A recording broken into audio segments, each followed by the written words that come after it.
Сәлем достар, сопақ бастар деп мен қайттан Распаковқа шейік деп шықтым.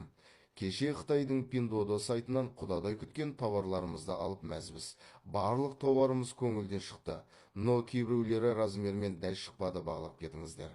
Качестволары жақсы болды. Бағаларын есептеп жазып қойдым. Сіздерге де Пиндодо сайтынан заказ беріп үйретемін. Тек жекеме жазсаңыздар болды. Сумкалары күшті екен. Бізге өте ұнады.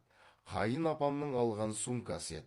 Өзіме де сумка заказ беруім керек екен деп қалдым. Жарайды, келесіде заказ беремін. Неде болса Пиндодоның пашағын шығарып жүрміз ғой дедім де, келесі пакетті аштық. Ішінен өзіме заказ берген носкилерім шықты. Качестволары күшті екен. Өзімше күштілеп Распаковқа түсіремін ғой деп жүрсем, мына атасы мен апасының баласы да жағаласып ашқан барларымды қолмен ұстап тексеріп жүр. Ол да біліп жүр ғой, ішінде өзіне келген товарды іздеп жүрген болар деп іше түсіре бердім. Осымен болды. Қалай, сіздерге ұнады ма?